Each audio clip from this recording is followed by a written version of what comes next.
Welcome to the 2021 New York City Candidates Forum, brought to you as a public service by the Henry George School of Social Science.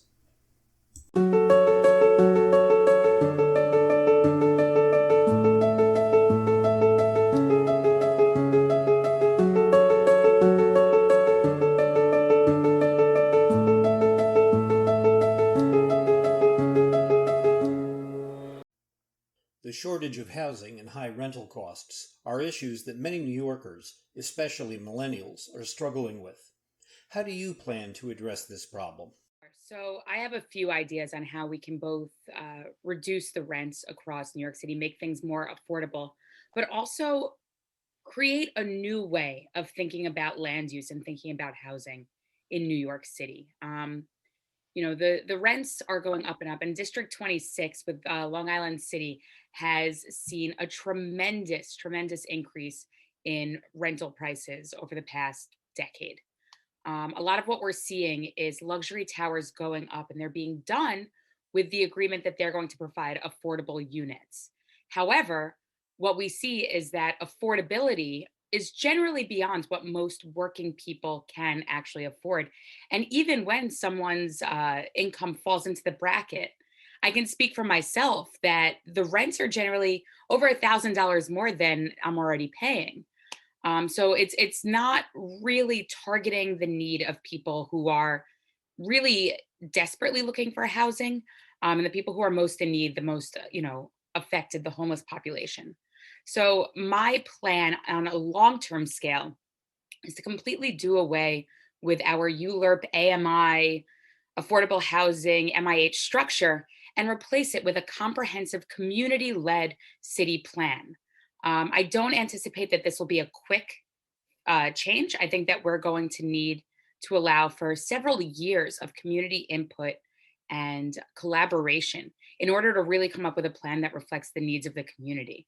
But until then, what we can do is lower what we're saying is the AMI in New York City, and it's not pulling from, Nassau County or Westchester or the Michael Bloombergs of Manhattan, but rather looking really at what the average median income of a specific area is, while also favoring the needs of people who are most often looking for an affordable unit. And we can actually tell what that is because we know how many applications the city receives for each unit. So if we're receiving the highest number of applications for people within a certain income band, we know that that's a band that we need to target.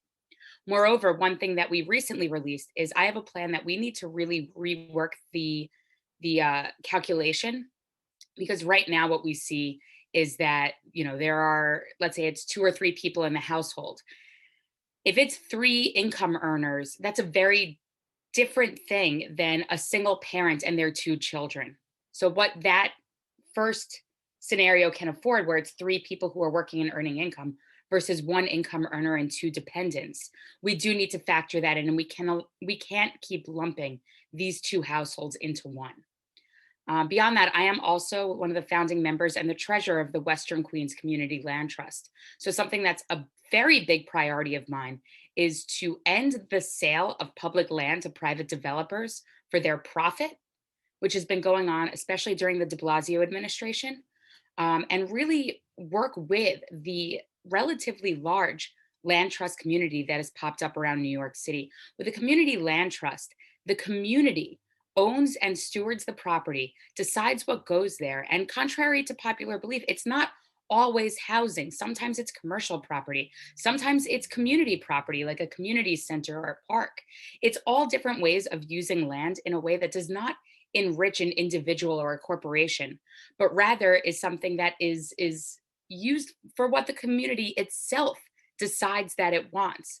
It also, and I think this is also very important, is permanently and deeply affordable simply based on how community land trusts are set up.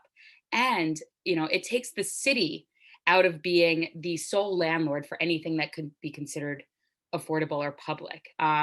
We've seen that NYCHA is really in a state of disrepair, and I don't believe that continuing to add housing stock to the city's portfolio at this time is the right way for us to go in order to create a good, healthy, and stable housing environment for everyone who needs. I do think we need to tap into our community land trust community a lot more. And I also think it's important to note community land trust can also lead to ownership, and starting the possibility for generational wealth for communities for against whom that has been, kept from them.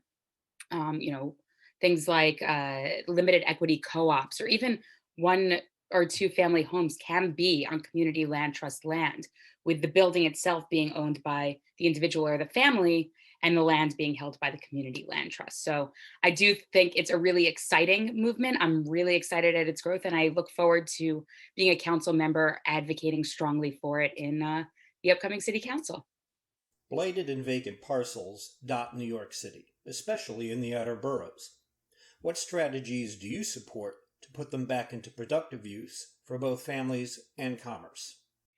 So this is also something that, wearing my community land trust hat, I've been somewhat involved with specifically the campaign to end the city's tax lien sale.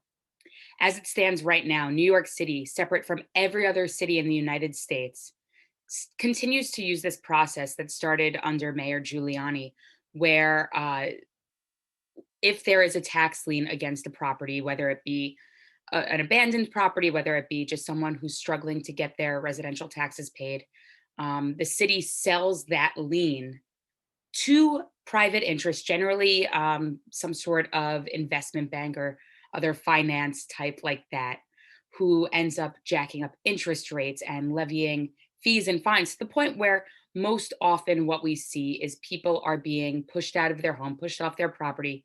It's foreclosed on, and that private entity, that private interest ends up getting to profit off of that land. They're able to build whatever they want, charge whatever they want. And all of this for a teeny tiny revenue bump, a one time revenue bump to the city. As I said, no other city in the country does this. So, what the campaign to abolish the tax lien sale is pushing for is to get rid of these private interests, get rid of these private equity firms, and have it be, like every other city, major city, let the city continue to be the debt collector. And if for some reason we get to a point where we cannot help the property owner, or the property owner, stops engaging with the city to figure it out, that property, once it's foreclosed on, should be moved into a land bank, which again is then accessible to be purchased by the community land trust community or other nonprofits. And again, either developed for housing purposes, commercial purposes. If it's, a large chunk of land, maybe that's where we add green space to the communities that are really starving for it right now, especially post COVID. There's a lot of opportunity with this land, and especially because, as you said, it's in the outer boroughs. But I do want to emphasize it's most often in the much lower income areas. We're not seeing this in Park Slope. We're not seeing this in Astoria. We're seeing this in, East New York. We're seeing this in Jamaica, Queens. And we are seeing it really take a burden or put a burden on the communities that live there. And this is a way for us to bring more equity to those communities, really work with them to improve the communities there instead of pushing them out and gentrifying their neighborhoods. New York has had recent experiences with upzoning, Flushing and Murray Hill, for example. Evidence indicates upzoning capitalizes onto increased land values. What is your view on upzoning? So I, helped advocate against the Flushing rezoning. That was something that within, land trust community and people who are fighting for more equitable land use, we all came together. We knew that this was going to be bad for local communities. And what we've seen, even if it's not something such large scale, even a small upzoning, comes with promises made by developers that are not enforceable, that they very rarely, if ever, actually follow through on. And it ends up really just being the city giving them these rights, sometimes giving them a tax benefit with it, and there's nothing coming back to the community.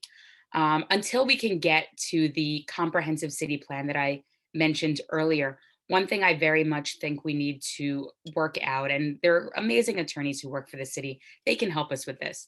We need to work out a way to actually make any sort of community benefits agreement enforceable. And when there is such potential for great profit off of the upzoning or rezoning of an area, it should not be coming with tax benefits. Instead, it should be coming with increased taxes against those people. They're going to be making money hand over fist, and we're not even taxing them.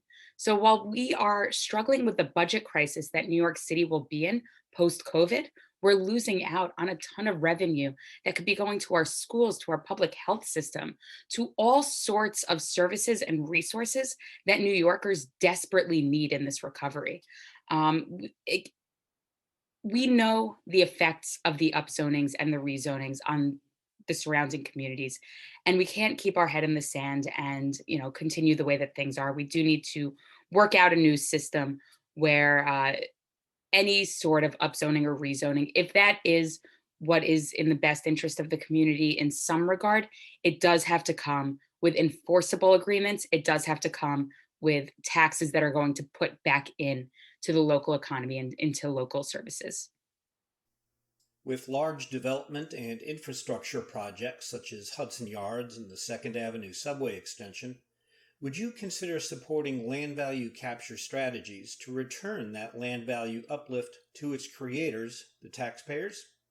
Yes, I would absolutely support legislation or actions in to that effect. I do think that, as I said, too often we're allowing these developments to be done, with I don't think that we can say that the Second Avenue subway didn't benefit New Yorkers because it did. But at the same time, there is a great benefit to developers. There is a great benefit to the property owners in the surrounding area. And we do need to try to capitalize on that to really get the money, get the resources that we need to continue to give back to our communities. There are too many parts of the New York City government and budget that have been defunded without anything coming back for them. I speak a lot about schools and healthcare because that's something that we really saw being an issue over the past year. And I do think that if these large scale developments like Hudson Yards, like the Second Avenue subway, are going to continue to be done with this benefit to private interest, it does need to come hand in hand with something coming back for the taxpayers, whether it be through taxes, whether it be other agreements that the city comes to with the developers. We do need to figure out a way that our most scarce resource in New York City, which is land, we're a big city, we got a lot of people, but it's a very small area. So we really don't have that. I still can't get past the fact that the De Blasio administration sold 200 parcels for $1 a piece, when we do have such a scarce resource there, and we do need to be able to capitalize on it in order to most benefit our communities and our neighbors.